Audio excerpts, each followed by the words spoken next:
let's throw some jabs. The fight starts now! All right, Sergio, Saturday was a big day on DAZN, beginning with Katie Taylor defending her 135-pound titles against Karen Carabajal.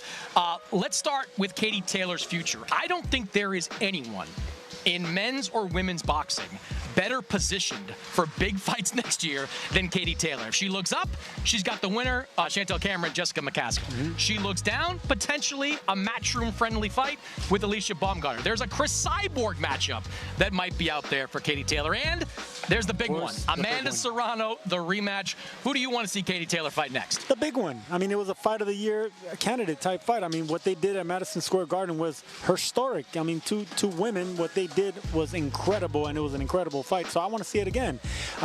You know, Katie Taylor looked really, really good. Even in her mid-30s, she still has a bounce in her step. She still has speed behind her punches, slinging the left hooks, the right hands. She didn't lose a round. I didn't give Carabajal a round, even though the judges did.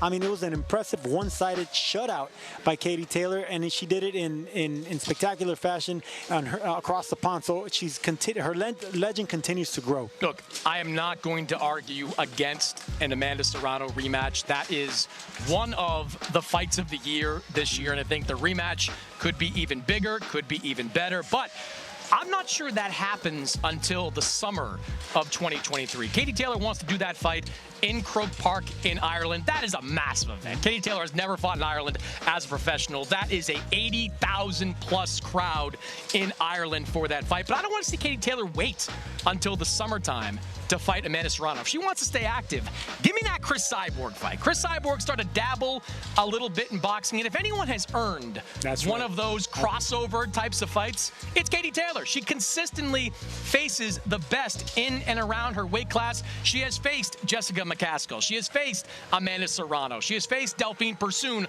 a couple of times. If she wants to make a little bit of money in a crossover fight against Chris Cyborg, we know it sells. We know it's a big event. So give me Chris Cyborg next before we go on to a summer matchup with Amanda Serrano. If anyone deserves an easy one, because Cyborg is not a professional fighter, that will totally be a crossroads, a cross sports type thing. And we know that Katie Taylor will probably stop her or beat her up. But she deserves that payday. She deserves that attention. If not that, I would love to see Katie Taylor with Alicia Baumgartner.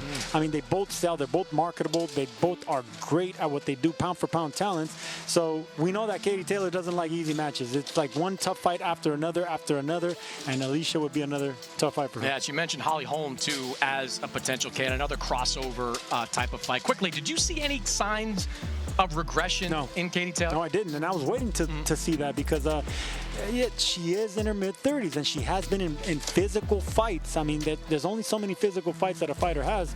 I did not. Yeah. It was a shutout. Yeah, she still looks great at this stage of her career, and big fight certainly ahead for her. All right, sir, let's talk about the fight that we were at ringside for. William Zepeda, JoJo Diaz. This was viewed as a coin flip type of fight. William Zepeda came out and dominated, winning a lopsided decision over the best opponent of his career in Diaz. Who do you want to see William Zepeda in with next? Well, listen, he's not going to get none of the 4 or 5 kings, so I think he's going to have to get like an Isaac Cruz. I think Isaac Cruz is a perfect matchup. It's a fan-friendly fight. Both of them come forward, hard punchers, and it's a fight both of them will take. Zepeda wants all the smoke, but I don't think all the kings want him. Not yet, at least. But if he can take care of business versus a guy that gave Tank Davis tough fight, then that's how you make a name for yourself, because tonight he made a statement. But if he can make another statement versus a really tough fighter like the Pitbull, that's how you become great. Yeah, I don't mind an Isaac Cruz fight. It's a good fight. Both guys coming forward, throwing punches. It's a can't-miss type of fight. I just think that might be difficult to make.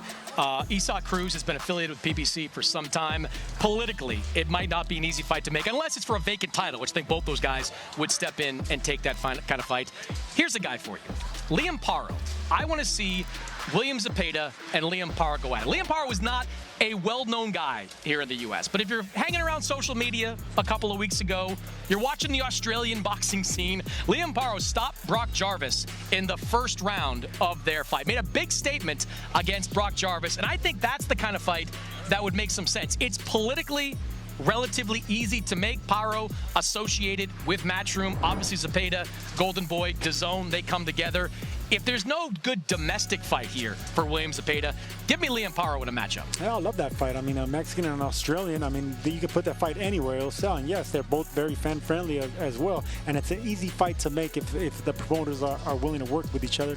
Yeah, that's another excellent fight. How do you think that a guy like Zepeda would fare against the upper class of 135? I'm talking about Devin Haney, Gervonta, George Kambosos, who I think will be available. It's another fight I'd love to see him in. How do you think he'd fare against the upper echelon? I think he gives all of them a run for their money. I think the only one that will probably have the upper hand on them is just Tank Davis. The styles make fights. Tank Davis is also a southpaw, explosive power puncher, harder puncher than Zepeda. So I think it all makes it's all the style matchup. I think if he can get a crack at Devin Haney, that's his best bet.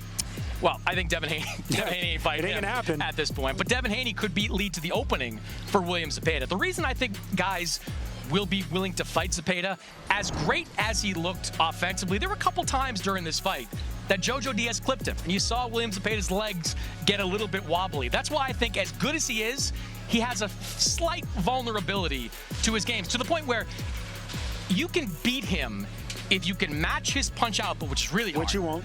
And if you're willing to trade with him. Because you shouldn't. Well, you said all fight. JoJo Diaz should have done more of that. When he was most effective, he was throwing while William Zepeda was throwing. It's the wrong idea. The only reason I said JoJo Diaz should do that is because he has so much experience at timing and in between the punches, and JoJo's done it before. But anyone else, they're going to have a hard time doing that with Zepeda. It's the wrong style matchup. If you're going to fight a guy like that, you got to try to back him up and use a lot of jabs, try to hurt him to the body. Don't go punch for punch with him, because he's just going to outslug you.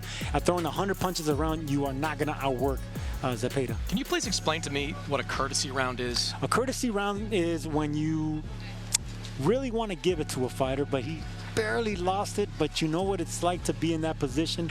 Courtesy round. How many courtesy rounds did you get in your career? I got a lot of courtesy rounds.